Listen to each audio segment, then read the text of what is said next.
All right. Okay, hello everyone.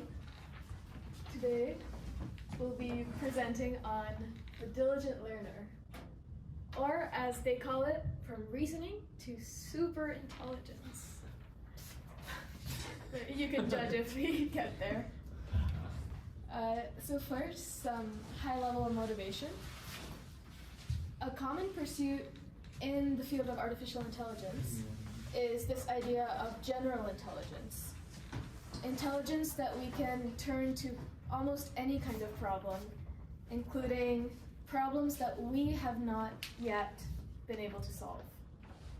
So LLMs were first developed for language-related tasks, such as translation, but soon people found out that we could use them for a surprising variety of tasks, such as playing chess or solving simple math problems.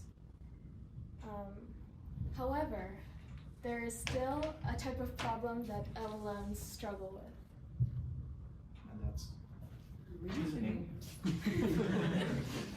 Hopefully it'll lead us to superintelligence. Before I get into it, I want to pay respects to these people who helped us discuss and learn. Without them, it would not have been possible. Maybe I'll start with an example, which is the multiplication example. So let's say, how do babies learn multiplication? Babies. Yeah. Let's say we have some inputs, outputs, and we have some numbers, 7 times 5, maybe that's 35. 12 times 11, that's maybe this number. 16 times 27, that's another number. So this can be thought of as supervised learning. We have some inputs, we have some outputs. So I can write something like, this is the problem, that's the solution, kind of like one-step, one-shot thinking. Now, the problem here is, if we get a new example, it's kind of very hard to see the pattern. We need a lot of data to learn this, and it's nearly impossible. So learning an algorithm would help.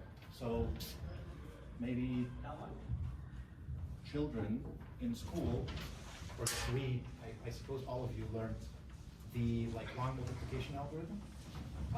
Let's say we have something like 16 times 27.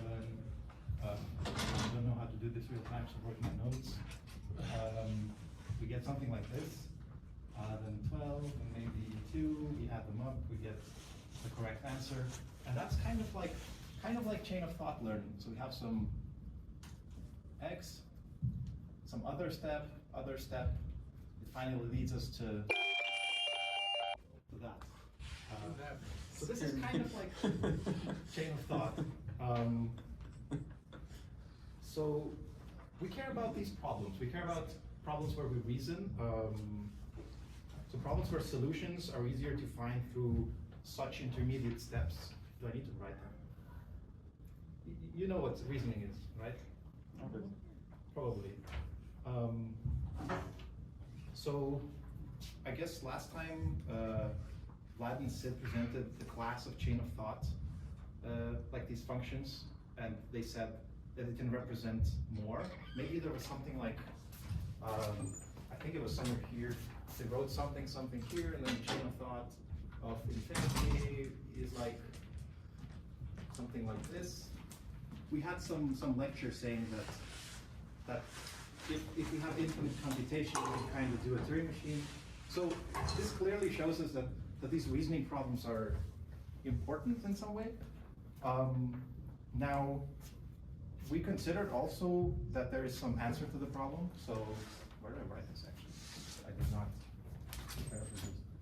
So we assume that it's a realizable setting. So we assume that there exists some f star that, given some x, would produce as the output.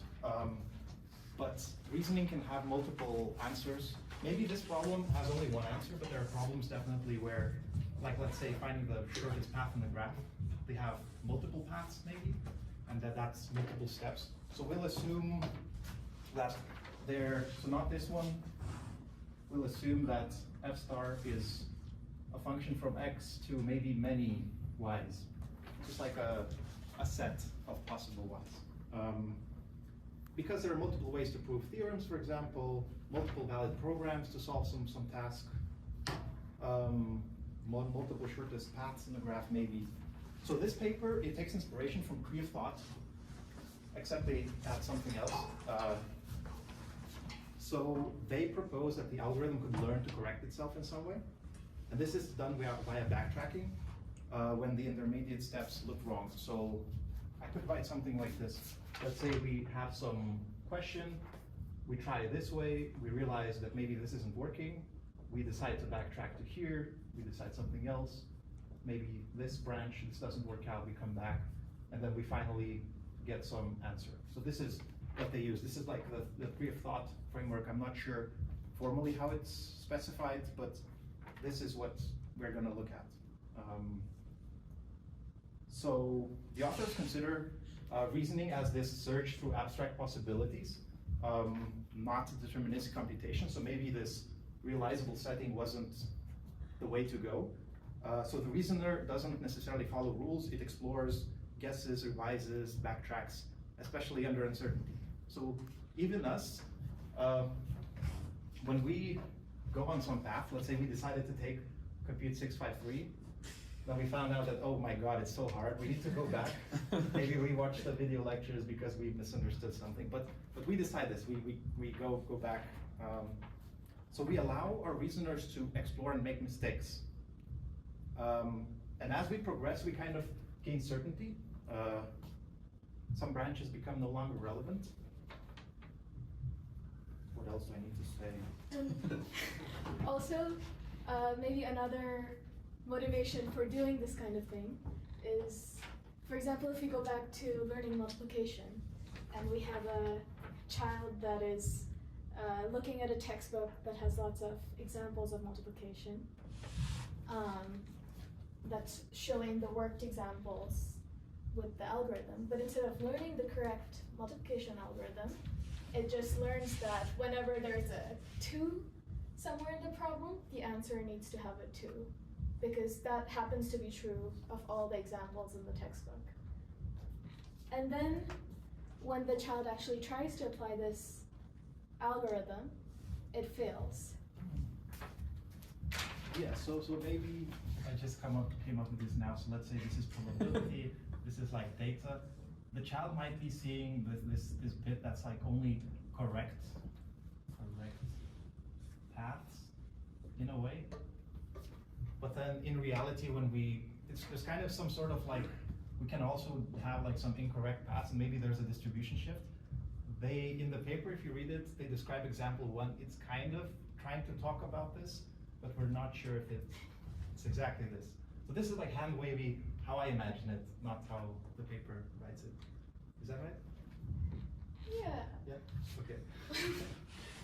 But in general, there's a few different sorts of problems where you might encounter if you try to do chain of thought like this. So one of them is this distribution shift issue. Another is the issue of the example 2. You need search. Search? Yes, where you need to try a path for a few steps to understand if that path is the correct one. For example, we needed to enroll in this class and take a few lectures to see if this is. Yeah, so motivated by practice, transformers, when they make decisions, they might not be perfect. They learn things imperfectly, and in chain of thought, a single mistake might lead to complete failure. Like let's say, instead of a 7, I predicted a 6 here, which is like, some people might do that, and that like immediately kind of makes the answer wrong. And that's like a single mistake. So the authors say, like, when we have these stochastic machines predicting our digits, how many hours in a strawberry, they need some methods to come back and change things. But can't you just do that within chain of thought? Like that's how it is right now. Like if you look at the reasoning trace of like these models, it'll be like, I'm doing this. Now I'm going to like check my answer makes sense by doing some other validation procedure. Oh, it's wrong. let me now backtrack and redo my calculation. But it does it all with one serial lot, not in parallel, whatever type of thing. But it's still doing this. Yeah. So the example you're saying, maybe it's like strawberry has 2 R's. Let me show you. It writes STR, it writes the letters and says, oh, actually it has 3. Yeah, like these kind of things. I mean, it would do multiplication, and it would like at the end get a number, and then do some other validation step, and be like, oh, looks like I did it wrong. Let me do it again. Yes. I think this paper is like proposing a method that's sort of in that direction. Except they want to show that we need less data.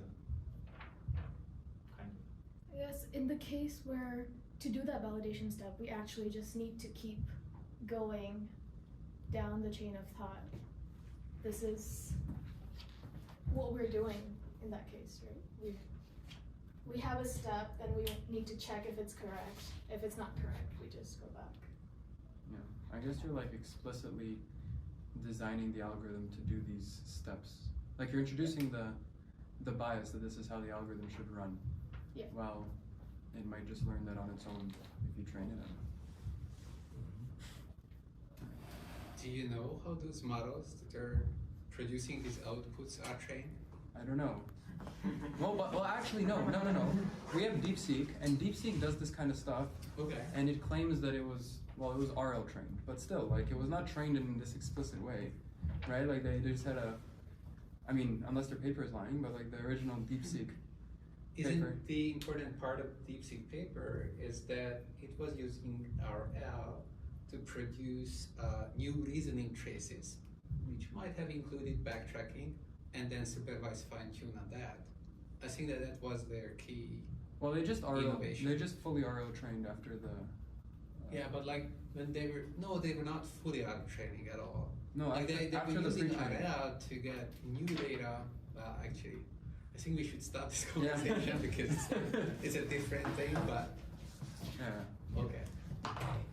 So, My point is that like the models that are being trained are kind of using something like this. So maybe this is also, like in parallel to what we don't even know what happens in the companies, Yeah.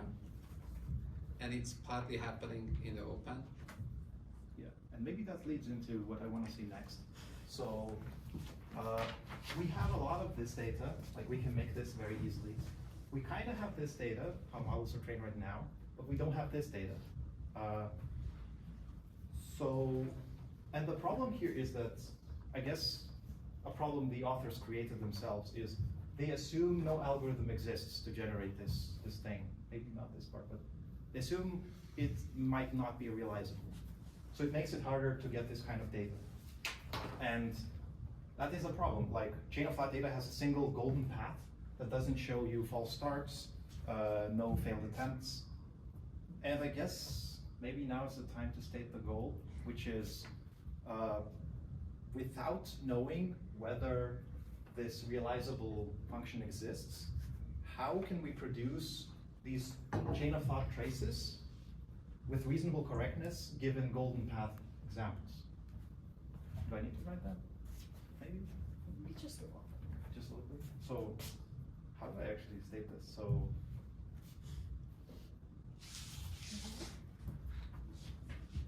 without, I'll just write it in words and maybe later we'll fill in something else. Without Should I knowing. start? Oh, I wanted to say more. Whether star exists. What else do we want to say? How to produce chains of thought Reasonable. with reasonable correctness.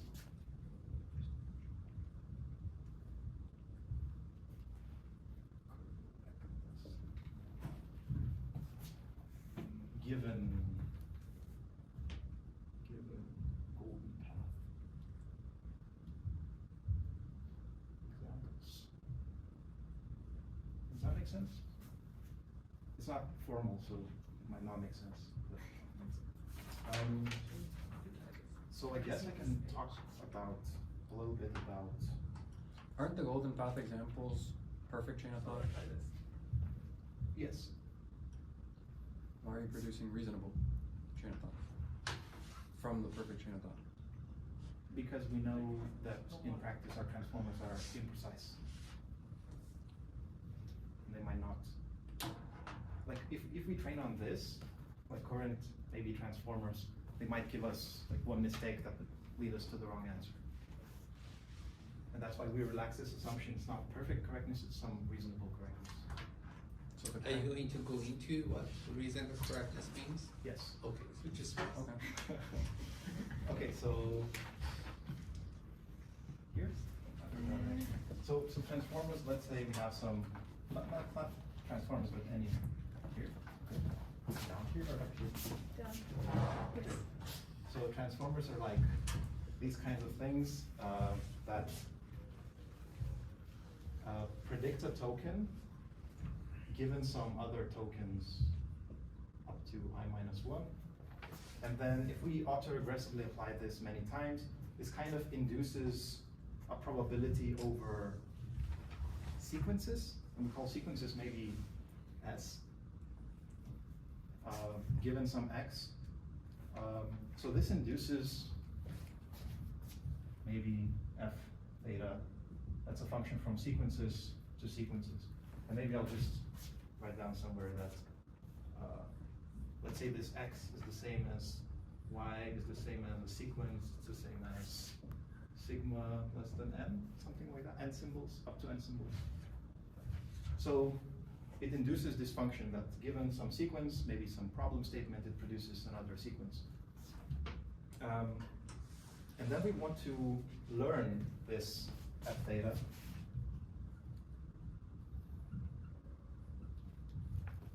Maybe that's one point. And in practice, I just said that it depends on some threshold. So we had maybe, where did I write this actually? Pass at K. There's some of this metric where like, we let the model run for K times and see how many times it passes. And we can kind of formalize this in some way. We say that, let's assume the sequence we generated is in our F star, but we don't know if it exists. Let's say it exists. So the sequence we generate is in the correct, it's one of the correct paths with some probability maybe greater than not Y, gamma.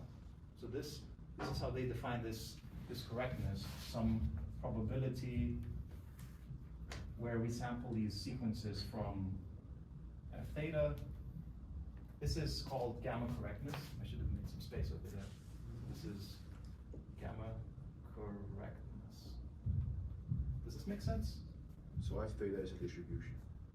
Yeah, F theta, maybe it produces a distribution over the sequences, right? Because this also might be producing distribution over characters. Yeah, that's right. What else do I want to say? So we want to learn F of theta from golden path examples, so maybe I'll just say that.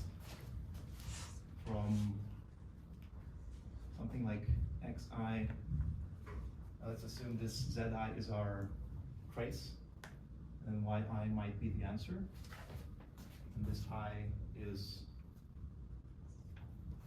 some m examples maybe, and then I can say xi,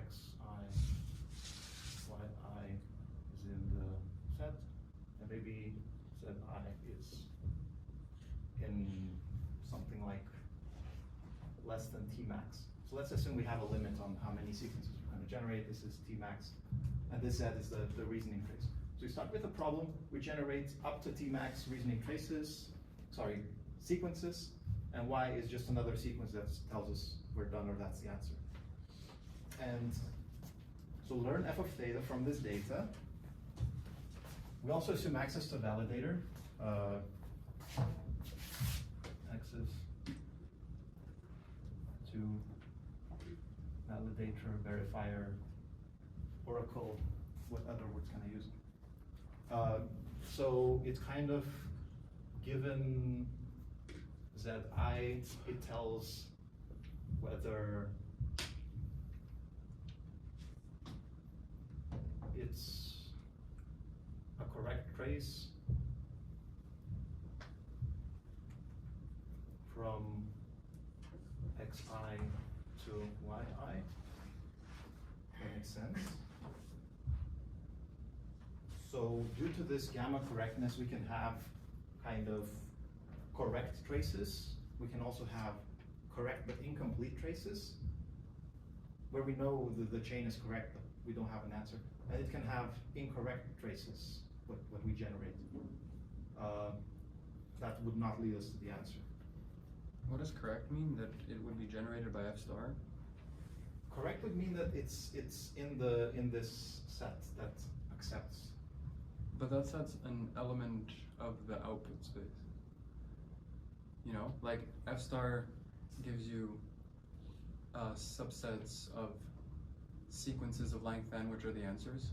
Mm-hmm. But these zi's are like these sequences up to t max. Mm-hmm. I'm just wondering, what is a correct zi? Let's assume there is some correct steps and you can take incorrect steps. Like in multiplication. F star encodes that as well, like how to get to those. It's like, Okay. it's all the traces, all the correct traces. Maybe something like this. I don't know formally if it's, am I making a formal mistake or a thinking mistake? I'm just wondering what is like the Formal. thing generating zi's. Okay. They live in a different space, but like if you think about F star as giving you the correct reasoning traces, like all of them up to the end, Okay.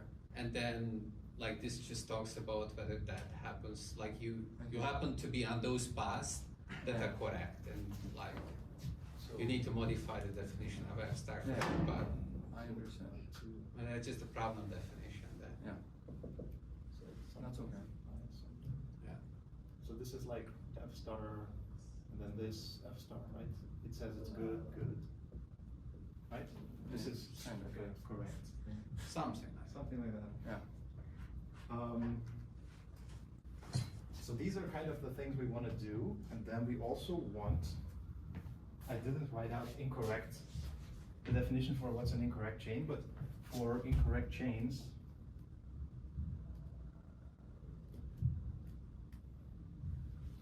we want to learn this backtracking operation. So let's define this beta maybe, that like given some sequence up to t max would produce us some number in this t max. Basically would tell us what's the index we need to go back to. And like given, can I simulate it here somewhere? So beta of some S1, S2, so on, up to S, let's say it's incorrect. This is also part of the validator. Kind of, a validator kind of suggests how to learn this. It would give us some index that's like correct, and that correct is less than incorrect. Right? It would just give us an index that's somewhere in here that we go back to.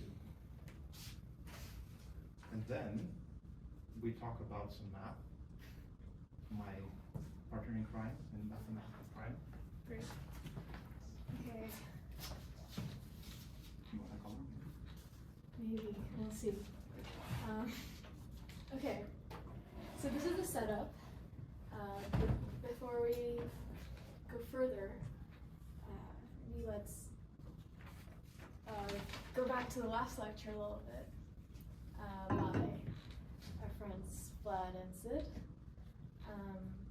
So they talked about previous work that shows that if we assume that there is an efficient deterministic algorithm for our problem, we can potentially then have an efficient pack learner that we can use to generate a chain of thought.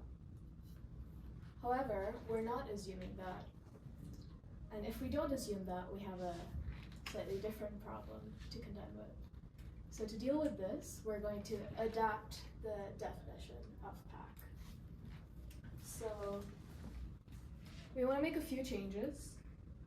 First, we want to be able to deal with generative problems, which will involve our notion of gamma correctness. And we also want to allow for multiple answers.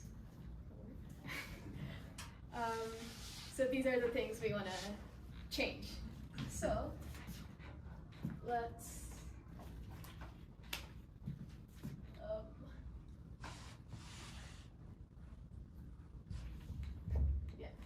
okay. So let's define what we're going to call a gamma generative path learner. So we want to say that for some gamma,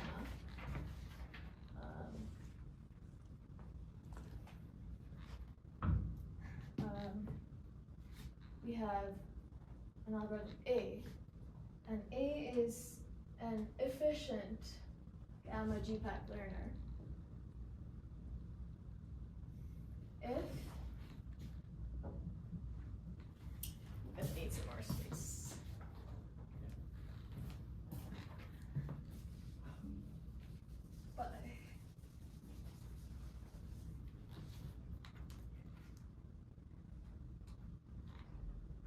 Okay, if for every epsilon and delta, and for every length of sequence, and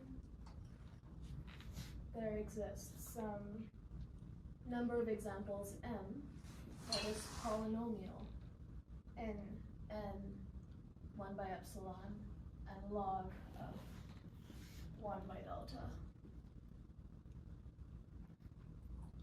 such that there's a few conditions that need to be met. We want A to run in big O of m time with less than or equal to m examples.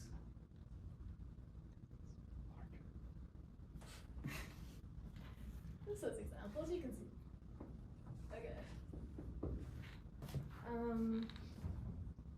We want the examples to be sampled ID from their distribution, which we'll just call D for now.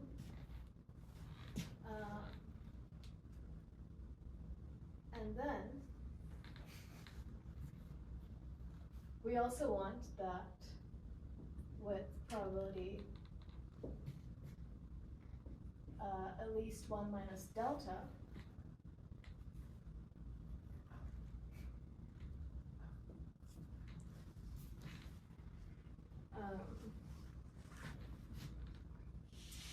over the sampling of examples, A will return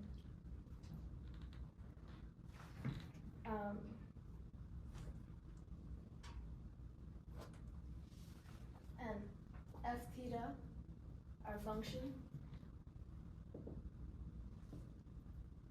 such that we have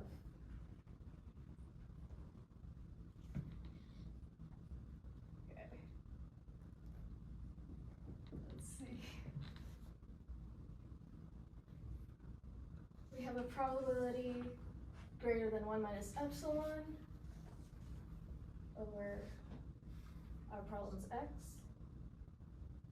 that we have a probability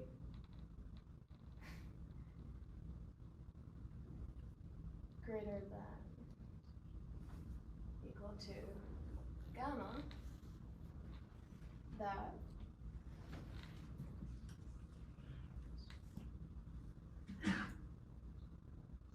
our output will be in the set of correct outputs. Okay. This is maybe a little crowded over here, but hopefully that makes sense. Let me just go over it as a whole. So we're saying we want a gamma GPAC learner where for some gamma, we have a learner A, which is an efficient gamma GPAC learner if all these conditions are met. And the conditions include A running in big O of M time with M examples being sampled at a D, and having greater than or equal to probability 1 minus delta of F theta having these bounds, which is that there is more than 1 minus epsilon probability of our output being gamma correct. So this definition would be exactly the normal pack one. Yeah. If F theta just outputted deterministic sequences, and F star was a deterministic sequence, and gamma was 1. Yeah. I was just gonna point out the differences, but Oh, I see. there we go. So, yeah. What is a G? G, generative. Oh. Yeah. Okay, so this was our goal. Our goal was to learn F theta from our examples without knowing if there was a deterministic algorithm to produce Y. That would give us a reasonably correct chain of thought. So now we're ready to see what the conditions are for being able to do that. Right? Okay. So let's stipulate two conditions. Let's say that there exists some gamma, and for the gamma some efficient gamma GPAC learner, such that given some sequence S to S1 to Si minus 1, for example, would generate the next piece, Si. And let's also stipulate that there exists some efficient pack learner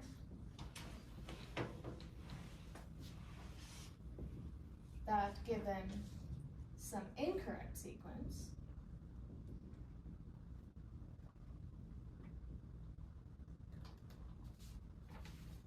then backtracks,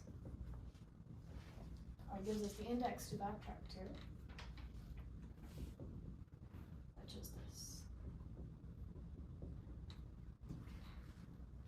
So this is our theorem that if these two conditions are met, we reach our goal. And the goal is there. Yeah.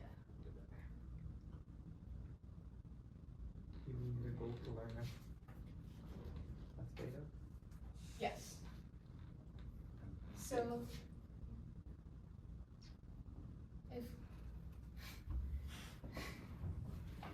if we have these two conditions and we know with M examples as described there, we can learn And beta, I guess. that have F theta contains beta.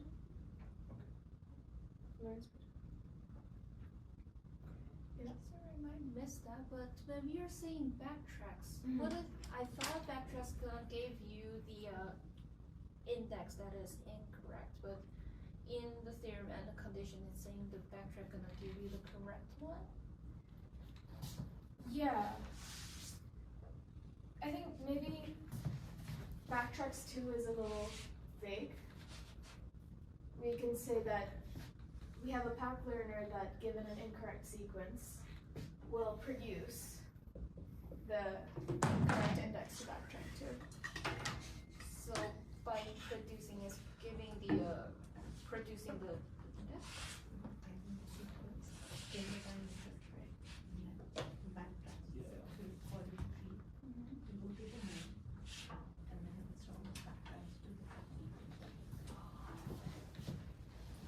So the length is That's correct. Oh no. Yeah, like the full sequence up to. That's correct. Yeah, an image might work, right? Like this is like all of our sequences, and then like this was our index that was incorrect. We get the index of some place that's like correct, and we take this bit, right? Is it like the maximum correct? Meaning like anything beyond that is incorrect? Yeah. There's a footnote. We can relax that, but right now we're just assuming that. Yeah, but the paper talks about like undershooting and overshooting, and in Yeah. both cases it's kind of okay. Sometimes we might prefer. Which one is the bigger problem? What does it say? I I don't think- remember. How can you overshoot? It seems really bad. I think sometimes, did they prefer overshooting? We can further, yeah, we can allow overshooting. Like overshooting. We can tolerate undershooting. Undershooting can be also a problem, like as long as you identify is it an incorrect one, I give you 0. At least you restart from somewhere that you're okay. Wait, like that's Okay. innocuous. Yeah, I don't remember, to be honest, which one is the bigger problem. they say we can tolerate undershooting. Overshooting. Small. What's the difference? or is it- Is overshoot the one where you go like Past the correct point. past the correct point? Yeah. So shouldn't undershoot be the problem then? Why? You're still Which one is having- undershooting and overshooting? Can you write it? Undershooting is if we output something Okay, here, put the U there. under, Okay. and this is over. Oh, Okay. Yeah. that was a different Oh. terminology, Okay. right? Yeah. So if we have the tree, Yeah, and that's we're here, then this is undershooting, and this is overshooting, and we actually want to be here. okay. So we don't like undershooting, right? It Which one kind is of the bigger depends. problem? Which one is the bigger problem? We can tolerate undershooting. So So overshooting is a Yeah. bigger problem. they prefer undershooting. Because when we overshoot, we lose part of the good trace, Right, Yeah. for which we need multiple attempts to get, maybe. right. But if we're doing undershooting, the algorithm doesn't fulfill that condition, it's still incorrect. Yeah, and then we can backtrack again. Again, okay. So And then hopefully it doesn't keep undershoot, because Yeah. if it keeps undershooting, you will never get the solution. But if probabilistically you undershoot sometimes, but not always, then like you prefer undershooting to overshooting. Because Yeah. overshooting kind of bloats up the tree, undershooting doesn't so much Yeah. blow up the tree. They're qualitative difference. So if the tree is of depth n, and if you're guaranteed that you at least go up one level, then you can only like have at most n attempts. Whereas if you overshoot and go too far up, then it's like 2 to the n, like the More. things that you might have to reconsider. So it seems like undershooting you can only do it like at most n times, whereas if you overshoot then you might have to explore 2 to the n like more. Yeah. So the goal is without knowing whether F star exists. Mm-hmm. But we're kind of assuming there exists an inefficient pack learner whose definition relies on the existence of F star. No, Well, the that is efficient- the ground truth. Like you want to learn something, but that's what you want to learn. So it does exist. Like there's no question about it. Whether that exists. The learning problem is defined this in terms of F star. It just you cannot represent it with your LLM or whatnot, right? We don't know if F star here is our efficient deterministic algorithm. So F star No, somehow like would it's exist. non-deterministic. It gives you all the solutions now. Yeah. Mhm. Right? Yeah.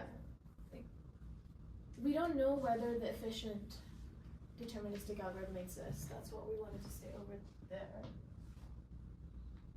Yeah. Yeah, but Like some we ground don't truth know does if it's exist. an algorithm or it's just Oracle telling I'm us. pretty sure that if something here is learnable, then that is going to imply that an efficient deterministic algorithm does exist. But Yeah.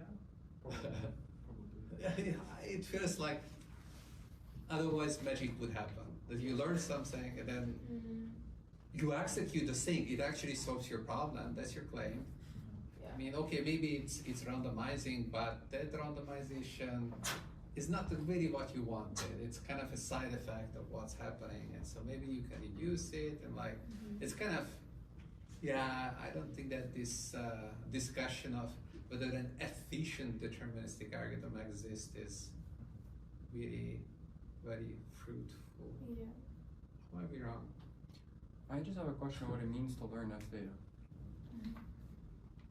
Like, what does it mean? What is it? How do we compare it to F star? How? I guess we have these data set of examples. Yeah. What? That's not what is asking. Like, what is How the, do you know that you're done? Yeah. You're done. What does it mean to learn F What did you data? learn? Well, when we'll be talking about how to train such a model. Okay. Going to. I how think do we that's learn- probably the best. Yeah. Because it's going to be Maybe that would be complex the best. actually. But what is it going to produce at the end? It's going to produce something like F star, but it only generates one of the possible acceptable paths or something like that? Acceptable paths and answers. Yeah, like one of the golden traces that it's in there. It produces intermediate data as well, but it kind of solves the problems with not too much extra resources. And when training, we have this validator. And the GPAC thingy to generate next tokens. Yeah. We want it to be. You're given that, right? Well, the theorem Not assumes quite. we. So these are our conditions. Yeah.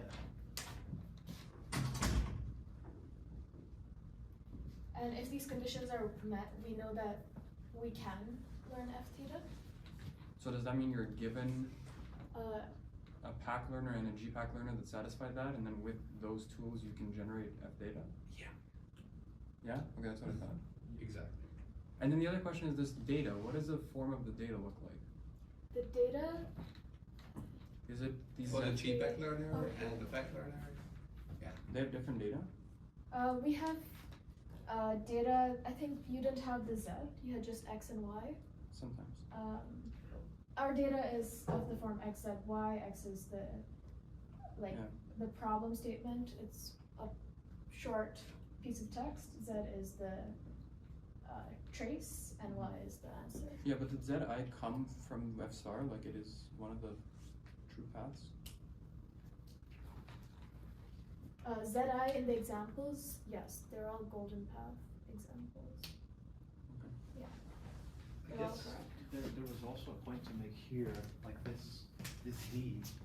I think in your case, it was, we sample X from some DX, Yeah.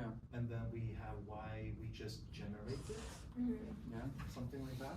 Yeah, that's what I'm kind of asking about, because now it looks like you're Let me generating. finish.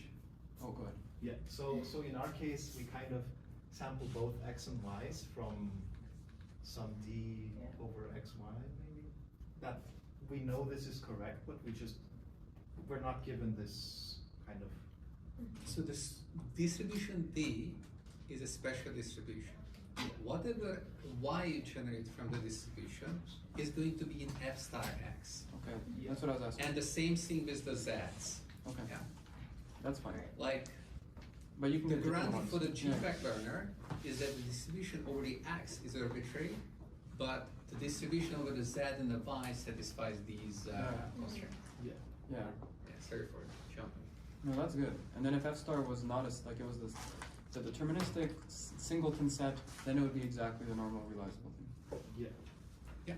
So you can just take F star to be the support of whatever, like for any given X, the distribution on Y, the support of that is F star, right? That's like put it there. Mm-hmm. Why It doesn't have to be full support and whatnot, right? So I actually think they write in their failure that it must have X and Y must be supported. it is supported, but like the support of D doesn't give you full F star. Yeah. We'll not be able to guarantee that. Okay, so yes. So you have like these intermediate gamma GPACs. What is the input to this? It's not X, right? It's like a whole sequence. To this function we learn. Over here. Yeah. So here we have a gamma GPAC learner that, given a sequence, like some sequence like this, would generate the next step. And we'll be going into how these things might be combined to actually. But it just generates the next step, right? Not Yes. not Y. Yeah, I guess. Yeah, just I the guess- next step, whatever that So, might be. like in the definition, what would be the F star for that next generation? Yeah, this is kind of one step. We kind of needed to write something like some other F that would take S that's like T max and produce just one S, something like that. You mean, right? I see. Like by combining this many times or maybe learning separate ones, it would like generate this one step, but in the end it would give us this kind of, where this is like the conditional here, I guess, right? What is that? F data like a star? Does it depend on F star? Sorry. Because I don't understand where this, like since it is GPAC, that means it's like reasonable, correct with respect to some function. But I don't understand what function is that when, if you're saying that F data is the same being learned. All right. It sounds Yes, like what does it mean to be GPAC with respect to something you're learning? Not like to your model. That doesn't need it's like just with respect to this F star. Yeah, the F star is also one step. But how do you know that is F star if you are not done with the sequence? You're just generating the next token, right? Yeah. How do you evaluate the correctness if S is You can partial? write the definition without knowing how to evaluate the correctness. We'll Yeah, see but- what the algorithm does. We'll see. We'll get to that. That will be interesting. It's just that I don't understand. Like, Yeah, it the seems- intermediate steps, It right? seems that you're assuming the answer already, as in you already have the thing that learns F star. Right? Okay. I might have not understood fully your question. Once we discuss the algorithm, then maybe the question will become more clear. So let's get back to the question at the time. Okay, so there is some F star here, but we don't know exactly what it is. So what does the top say without knowing whether F star exists? We wanted to say without knowing whether F is realizable or not. I think that's what we wanted to say. Like we get these lies from the data set, and we assume they are part of this F star. There is some kind of gamma realizability here, so don't be too hung up on this realizability. Say, like we're past stuff like thinking about the deterministic predictor that will do this. Like let's just move on. Yeah. We're Maybe, done with that. Okay. maybe for now we can just say without knowing F star. Yeah. So we want to do this. For now. That's good. Okay. Yeah. Oh yeah. That's beautiful. Yeah. So maybe let me try writing down the algorithm, or like the proof for theorem one. The proof of theorem one is like, here's an algorithm that satisfies this and does it. And let me get Isn't that how you prove every upper bound? So I'll ask you some questions after that. So the important bit, how do I start this? So we start with nothing. We assume we can generate sequences or tokens. I guess tokens make up sequences. We want to generate these different types of nodes, like for example backtracking. So our learner algorithm. I don't know. Our data can generate. some normal nodes, backtrack nodes,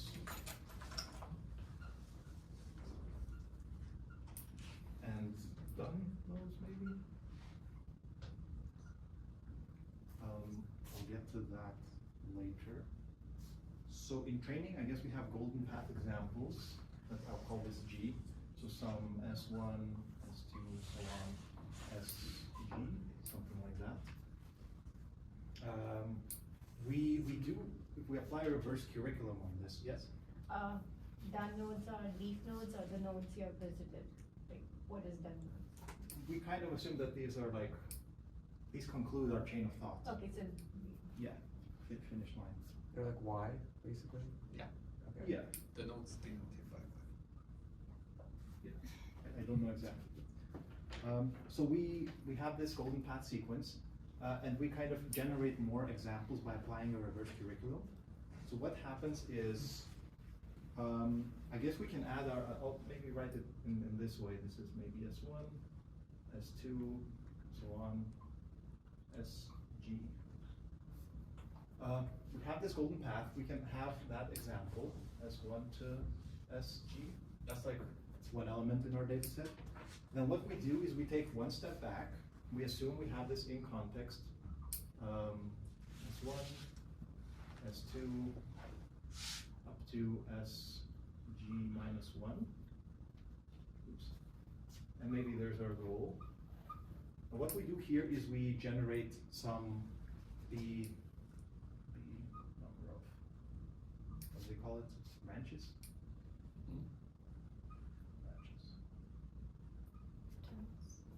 They generate some branches. Some of them might lead them to G, and we have this example, but we generate this example, we check it with the validator, and we see whether it's good or it's bad.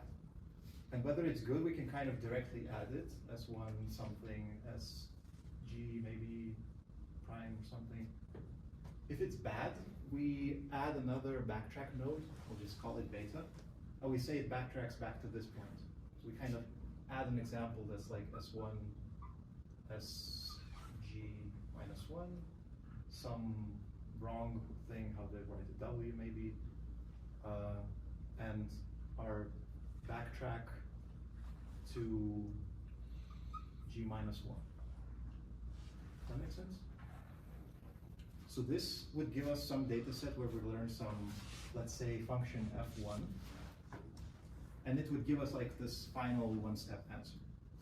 Then we can kind of take another step back, S1, S2, so on. Maybe this is SG minus 2. Maybe we had our old SG here.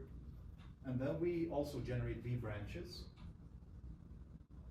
And at this point, we kind of use this F1 to generate our other steps. And it's up to F1 to decide whether it reaches the answer or backtracks, generates another example. And this is how it kind of builds this data set. So this would make us a new data set, S1 up to SG minus 2, maybe some other step, and then maybe there's a wrong answer, creates this backtrack to, it always creates this backtrack back to where we kind of build the reverse curriculum from, because we know this is coming from our data. It's our golden path, so we know for sure that this is like the correct backtracking step. And this is where we use the validator. I think we don't use the validator during test time. And then what else do I need to say? History. Yeah, we generate up to So then, Tmax. if the backtrack always to G minus 2, are we going to sometimes overshoot? So we might have generated some good node after G minus 2. Yeah. So if we recognize that, then maybe we should only backtrack to that, right? I guess the validator would tell us That you can backtrack to that. Yeah. And then if you try to be not overshooting, then you have to kind of carefully just go there. Okay. That's So right. that's like a refinement of what you said. Yes. But okay.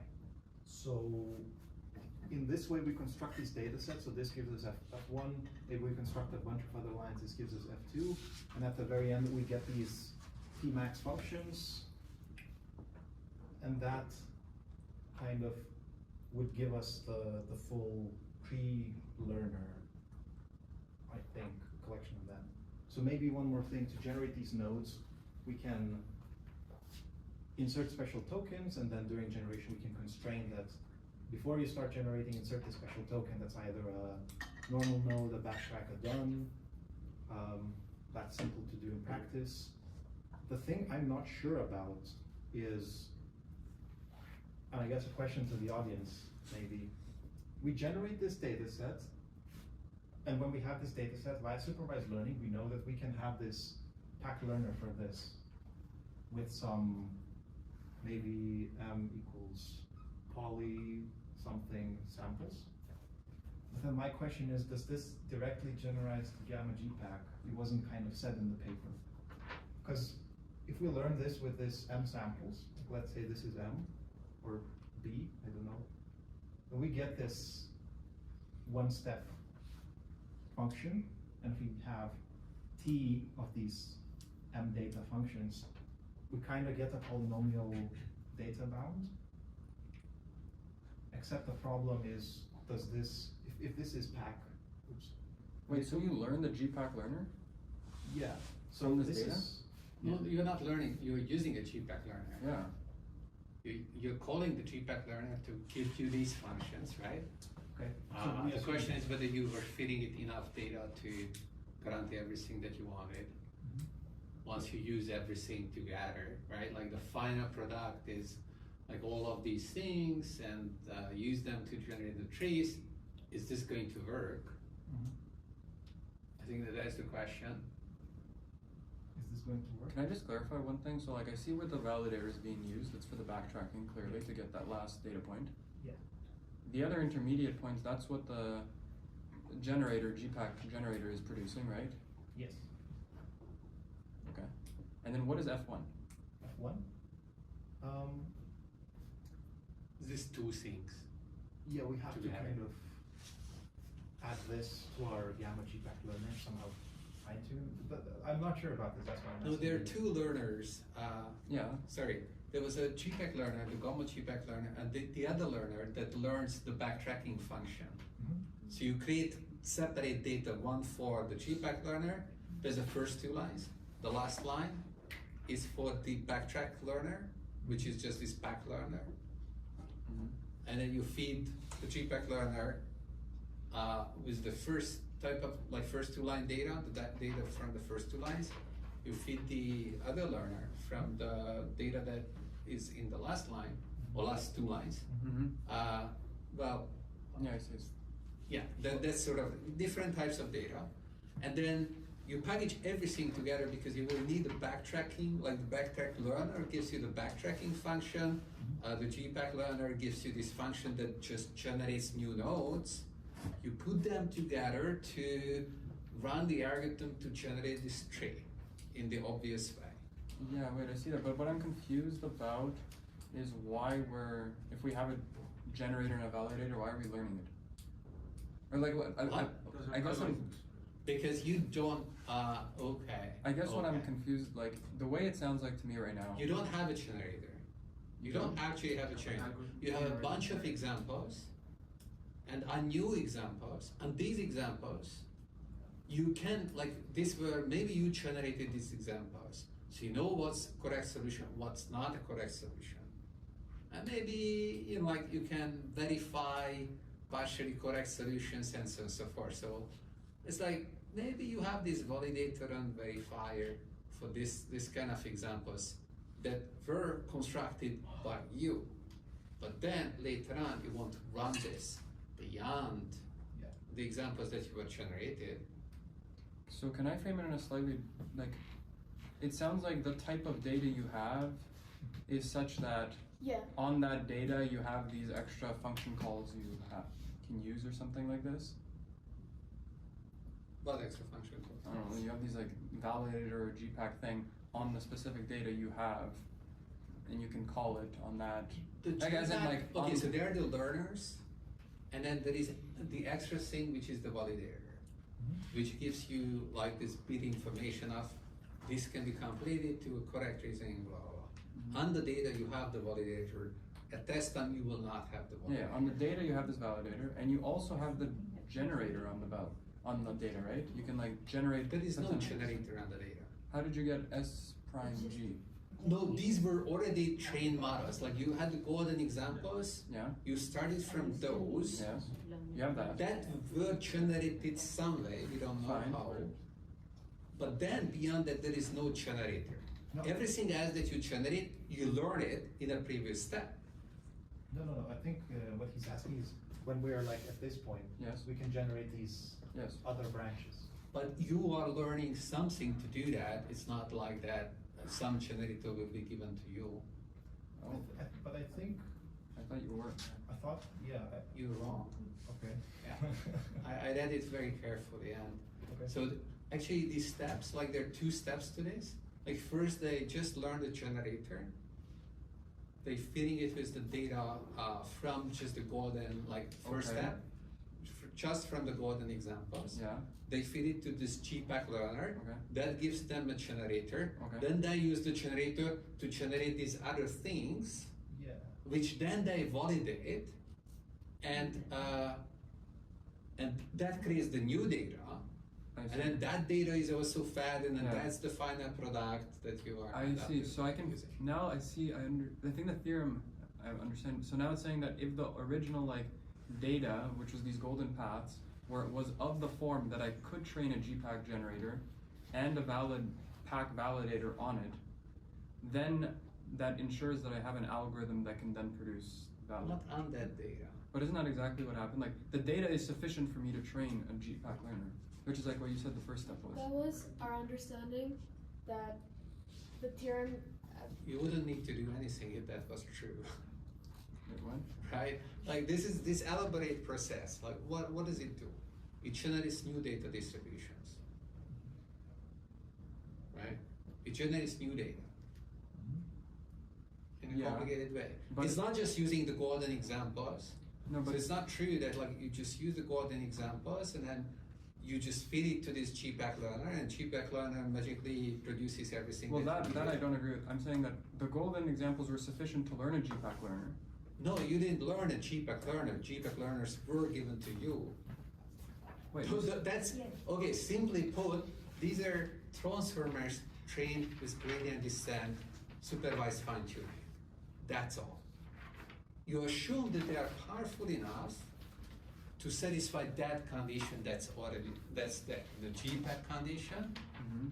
So that like, if you had a way of producing correct data,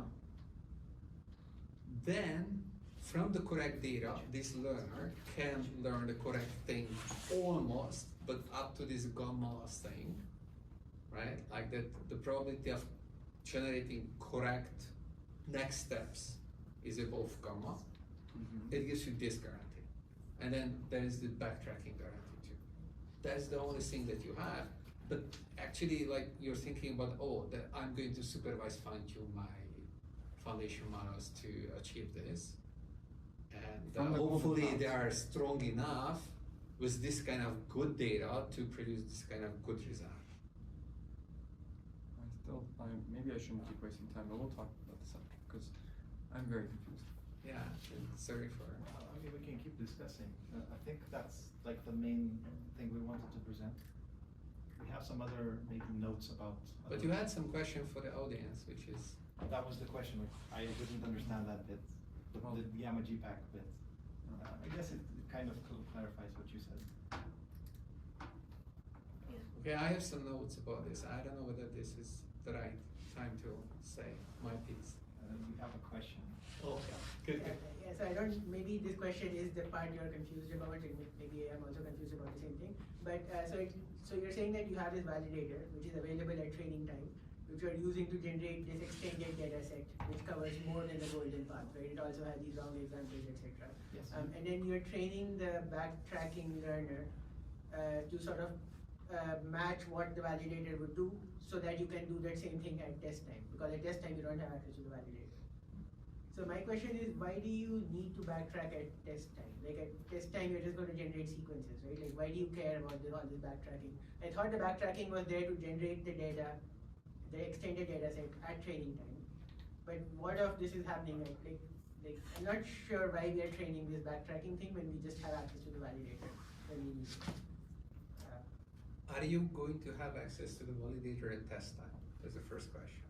So I think the answer is no. No, not in our understanding. Which is fine, but then why do we need it? Like I thought we were using the validator to generate these data sets, right? Like you were making some mistake and then you're saying, okay, we need to go back, and we were putting all of this in a data set. But all that is happening at training time, right? Like why are we even bothering with data sets at test time? At test time we just have what we have, right? We have the model we have trained. Yeah, but I think at test time, if we do just this, and we have a gamma GPAC learner, we could, with probability 1 minus gamma, deviate and not get the correct answer. Right. I think it just tries to fix that issue. Like, if we branch off incorrectly, we have the opportunity to come back and try a bunch more So times. then you will be using your train backtracking thing to do this backtracking. So before you output something. Yeah, I can phrase a sharper question for that, which is just follow up. If we didn't use backtracking and we would just do these rollouts, we only have this gamma correctness guarantee. How many rollouts do I need to guarantee that I see at least one correct solution? They had The length is T, let's say. They had a statement about that. It was so. It doesn't have to be precise. Yeah, we have this. Gamma to the T. But gamma is smaller than 1, so that would be wonderful. Wait, isn't that your probability of getting a correct path? That's right. Gamma to the power of T is like going to 0 as T goes to Exactly, it's terrible because you fail. Like, and so that's how many? I asked how many. Oh, You're 1 asking over. what's the probability of 1 getting- over. I see.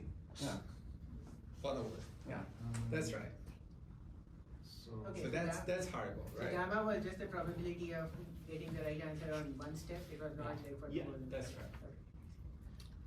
I have figured out some things after Roshan's thing now, but I got okay. Let me ask the first thing. So imagine you did have the validator at test time, and you did have the generator at test time, which you end up learning anyways. Let's say you learned like. So you're learning proxies to both of these things. Yeah, but suppose you didn't, like you just were given them. What would the algorithm like? The algorithm solves the same problem you're saying, right? You have this gamma GPAC generator thing. Right.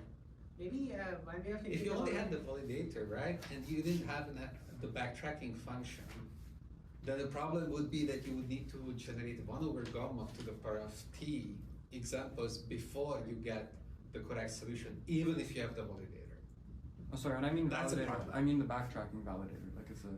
But that's a much stronger thing, right? So they are kind of saying that even if you started with a validator, don't be content with the validator because it's gonna kill you at test time or inference time. You have to learn the backtracking function. Oh, so you're given just a validator. You actually learn the backtracking. That's right. Oh my goodness. You kind of like bootstrap from the validator to the. That was very poorly stated in the theorem statement. At least I didn't understand that. I mean, it's a complicated statement. maybe, oh, sorry. I just want I have maybe a rephrasing of this, which may be helpful. Yeah. Which is that, like, in an ideal world, you would just have a generator that always like gives you the right answer, never goes down the wrong paths. But let's say that such a generator just cannot exist. Your generators are always going to generate some incorrect branches, and so you refine this and say, okay, now I have this backtracker. And so the combination of the generator and backtracker is defining a search strategy on trees. And then you're saying that, okay, if I have both of these things, then the backtracker can make up for mistakes that the generator makes. And we are just going to look at the class of all search strategies that are defined by these two things. And at training time, we have both of these things. I mean, we don't have a generator, but we can just make up a generator. That's fine because the backtracker will correct any mistakes in that. And at test time, we want proxies of both of these things. because it would be hopeless to just learn a perfect generator. Mm-hmm. And it's also asking Yeah, yeah. too much to ask that we have a perfect backtracker. But if you learn both of these things, then that is extending the space of distributions over trees that our algorithm is able to generate into hopefully something that is Yeah. close to what we want. Yeah, that makes sense. But the other question is, so what do we exactly have at training time? Is it just the validator and the golden path data set? Is that all? And the gamma G pattern. The ordinals. The two oracles that are the learners, the back learner for backtracking and the G-back learner for the generator. These four things. And maybe like this even this backtracker. So you do have the G path, but I thought you were learning it from. You have the learner that will learn the generator. You don't have the generator. You have the learner that you have to feed Oh. this data. Oh. So, Oh. like, isn't this equivalent to having, like, for example, you have a token generator, which is an object generator, but let's say it can also generate a backspace token, which just results in, like, deleting the last thing that you generated, right? That is sort of like the backtracker. It's like a one-step backtracker, right? So I think that's what tree of thought does. It considers this one-step backtracking Uh-huh. every time one leaf back. Okay, and here we are saying, okay, one of the tokens I can generate is not a single backspace, but an n backspace. Yeah. And then what you're doing is you're generating all of these tokens and backspaces, but then before you present it to the user, you're just like removing the backspace characters and everything before. That's right. Okay. Yeah. How much data does it need? So we have this pass k and it kind of relates to gamma. If we divide 1 by gamma, we get this many attempts. Like if we do this many attempts, maybe, like if k was 5 and then gamma is 20%, if gamma was 20%, we might need 5 attempts to solve it. So with this, they define this number of branches they generate here. It's like something divided by gamma. I didn't write something because I don't understand that part, but and with this, they prove something like the number of leaves generated is something like b times t. Mm-hmm. So the trees, like the actual work at inference time is not going to be much. Yeah. And also the while learning, when you're using this process to generate the data, you're not killing it before you have enough data, because you're generating data and then you have to satisfy the requirement that you generated enough data so that you can learn like it's representative enough. And if it would take exponential time to generate that much data with like good solutions, for example, then that would be a problem. Mm-hmm. But I think that they're using this argument to argue that that's not happening. Yeah. Yeah. So in tree of thought, I think these authors argue that when we have this single step backtracking, it causes exponential data blow up. So it's like a severe undershoot. Yeah, severe undershoot. That's right. What else can we say? We have a limit on the, did you say, how many branches we could cover? Well, let's be. Yeah. Oh, also, I guess maybe the leaves, right? Yeah, the leaves was T. T. Oh yeah. We have each subtree is of maximum depth T. Which I'm gonna explain. And the number of leaves is big O of T, which we had some difficulty understanding why that was the case. So, yeah. do you know why?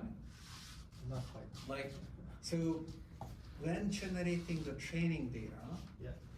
they don't want to run into a loop and they work really, really hard to just realize that whatever path they are sitting on is already incorrect.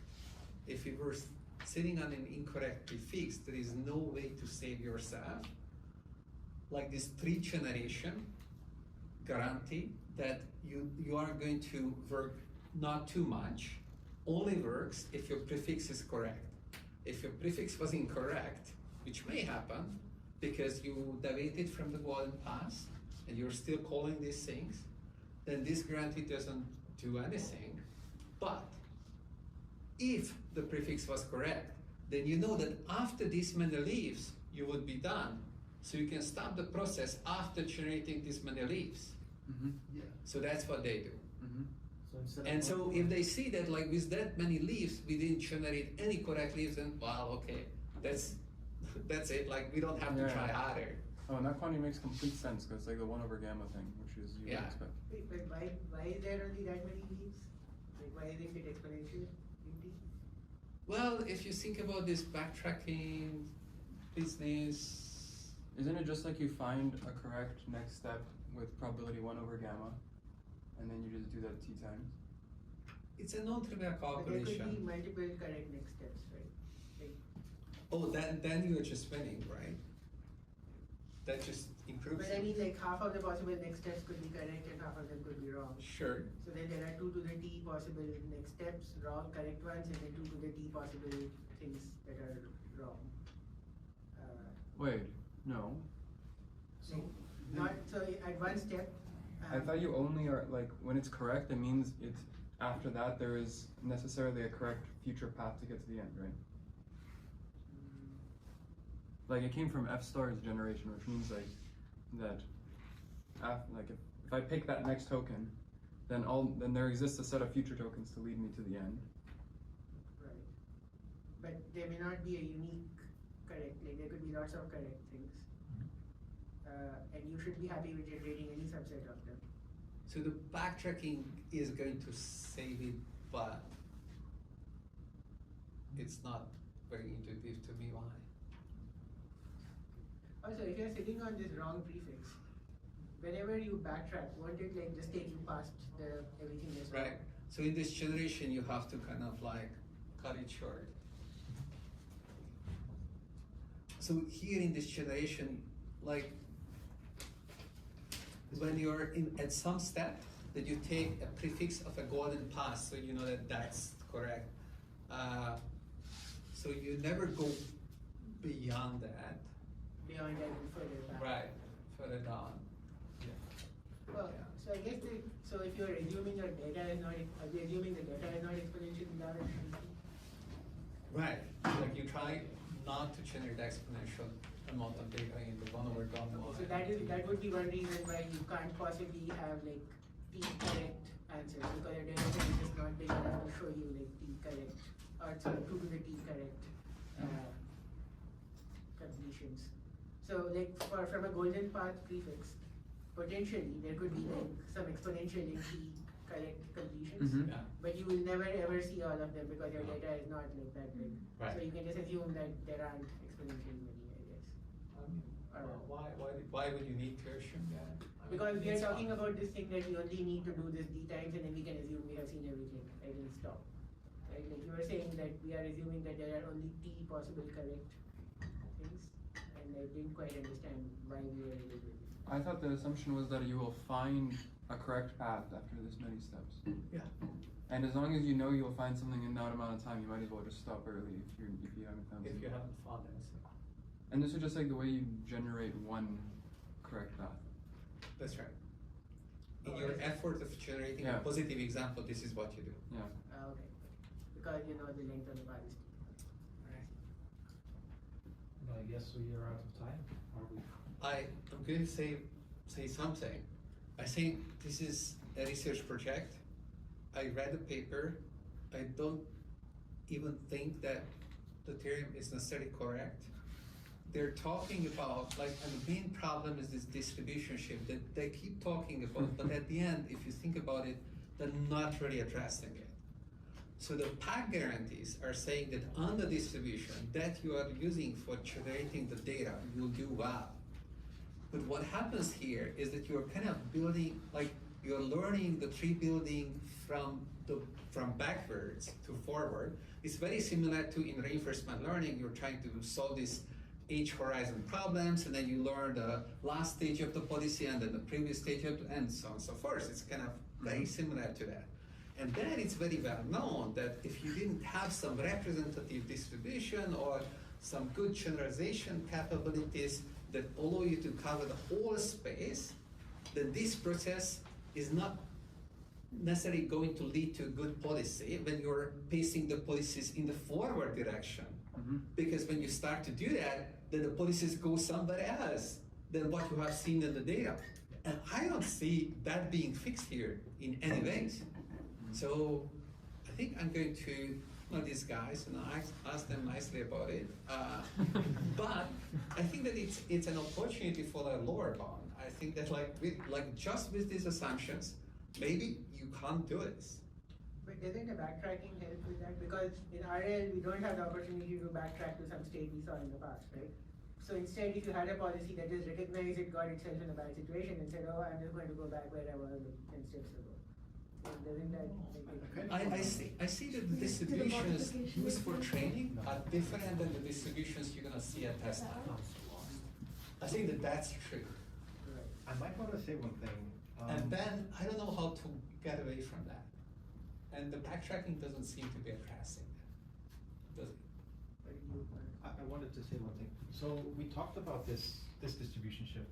I think they're kind of addressing it. So in transformers or in RL, we have the correct episode or golden path. And when we do this training, we kind of do teacher forcing. So even if we make a bad prediction, we kind of, at the next step, we assume it's correct. So we're kind of always assuming we have the distribution of correct paths in our data. But what they're doing is they're adding this backtrack distribution, no? I don't see that happening to the degree that it should be happening, because they're learning the last stage, and they're learning the previous stage, and when they're learning a previous stage, what data distribution do they use for the prefixes? It's still coming from the golden data distribution. It's not coming from how I'm going to generate the paths from my generators, because I don't even have those generators. I haven't learned them. Yeah. Oh, so you're saying these W's are still generated from the golden path data? I'm saying the S1 to SG minus 1 is coming from the golden path data, and that is the problem, because later on we're going to replace that with something that comes from our generator, which is a different data distribution, and so when it comes to complete those paths, and a completely different distribution, so why would I be able to complete those paths? That's a very subtle point, but I think I understand. Yeah. So I'm kind of really worried about this, that this is not properly addressed. I'm kind of puzzled, how, what's the way out? and I was thinking that, this is similar to RL, in RL we see this. This is the... You need the SS to have good coverage to begin with. Good coverage, either you make the assumption that your data distribution has the good coverage, or you have really good features that allow you to generalize everywhere. And so it's either one of those conditions need to be satisfied, otherwise we don't know how to get away from this. Is a lower bound potentially here that would say that these two conditions are not really sufficient? I don't know how to phrase it with just purely RL with the backtracking thing, but I feel that maybe these two conditions are not going to be sufficient and you have to add something. With that, thanks for listening and join our projects. And then maybe you prove the lower bound. Thank you.